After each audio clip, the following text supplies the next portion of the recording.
Let me explain it real quick so everyone's on the same page here, because it could really change everything. So I'm funding the trial at Columbia. Then we're working hard on that. There are other great centers that are trying to explore this, because these were very small studies done in France and China, so we don't rely on those kinds of studies to make decisions medically in America. But I'll give you data. Within 6 days, all the people who got this combination of an old malaria drug that's used for autoimmune diseases now, like rheumatoid arthritis, and Z-Pak, which is the antibiotic you guys all know about, you get for head infections. 100% of these patients were able to get rid of all their virus in 6 days. And they also had less virus in them while they were on the pills. So that means we might not be as infectious, and you might recover more quickly for that reason. And for a lot of people in this country, that's a opportunity, especially if you're older, you've got chronic issues, to jump on this as soon as you're diagnosed. Wow. What about the stuff Donald Trump was talking about, that chloroquine? Because I was the idiot who ordered. Yeah, I ordered some off eBay. Well, it's hard to find it. It's hydroxychloroquine. It's the old malaria drug. It's 60, 70 years old. It's FDA approved for prophylaxis. It's used a lot in Africa for that reason. And a lot of people hadn't thought about it, but actually it works for other types of infections. People use it for Lyme. They use it for Q fever, these other illnesses that we don't talk about in the context of coronavirus. But when these researchers began looking at the data in China, people who had lupus and were on this drug didn't get coronavirus. And people with coronavirus never had lupus on that drug. And so they thought, my goodness, this is sort of weird. And then it turns out in test tubes, this stuff kills viruses. And years ago, they used it for SARS. They were going to, do clinical trials, but the disease ended. So now we have wandered back onto this old, what's old is new again.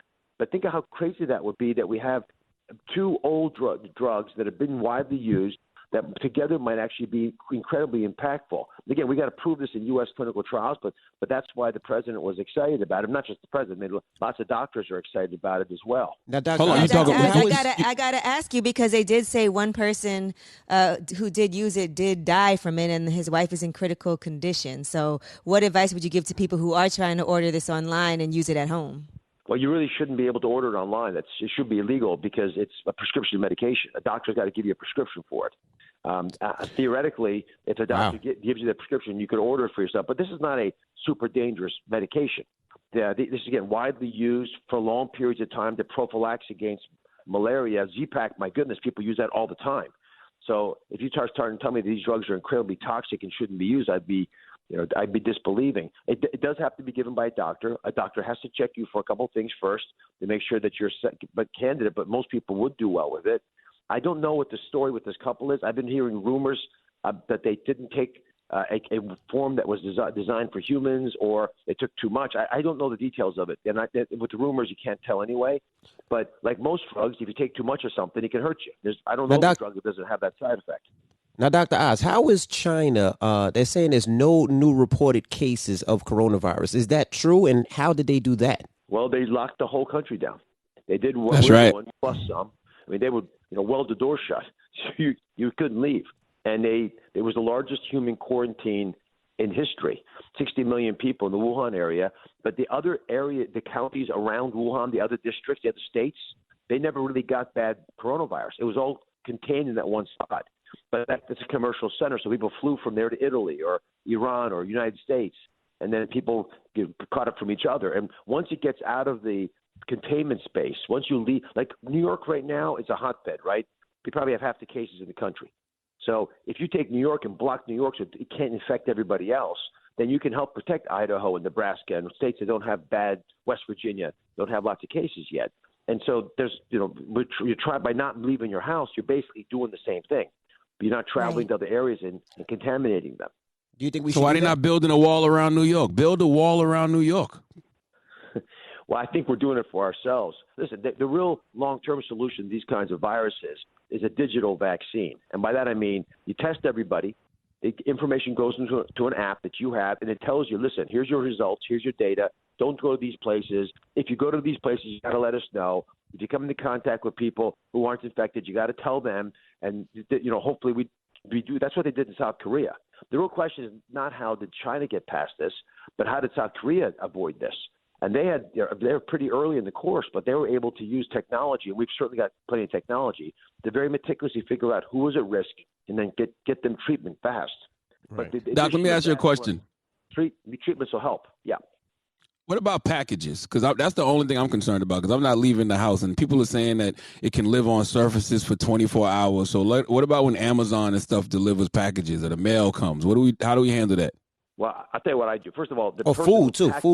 Isn't all the same thing. When the takeout comes to your house or the package, open the box, leave the box at the door. Take the stuff inside the box. Like if you get if you buy food, dump the food into a different container, throw the box away, wash your hands really well, because the soap, it does two things. It doesn't just wash away the virus; it kills the virus on your hands, both together. So it's a great way. It's better than hand sanitizer, and that way you're safe. So boxes don't come in the house. Your clothes, by the way, if you go outside, then you come into contact with anybody, just hang your clothes up for a day. Over that day, the virus will die on that fabric. The only place the virus lives a long time is on surfaces like metals and plastics. So cars. Got you. Cars. So it is safe for us to get takeout food. Oh yeah, just eat the food. Just don't take the box. Now, what can I take for coronavirus, like to slow it down? Now, people saying vitamin C, you have to increase your immune system, maybe zinc, maybe vitamin D. What should people be taking to make sure they can, if they do catch it, it won't be as bad or deadly?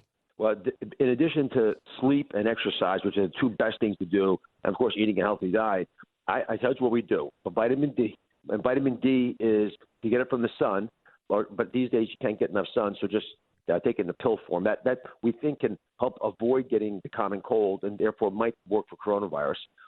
If you get sick, the things to do are vitamin C, zinc, beta-glucan, and beta-glucan is from the mushrooms.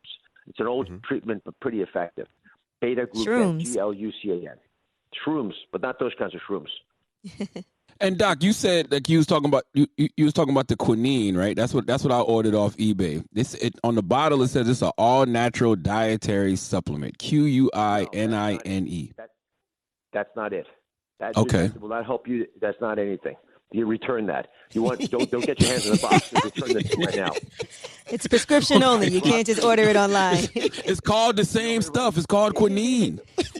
No, it's hydroxychloroquine. Yeah, stuff for ED, Doc. Exactly. No, it's hydroxychloroquine. And I posted yesterday. It's on my website. I gave the protocol that the French used. The exact names of the drugs. I did it for doctors because doctors have to prescribe it.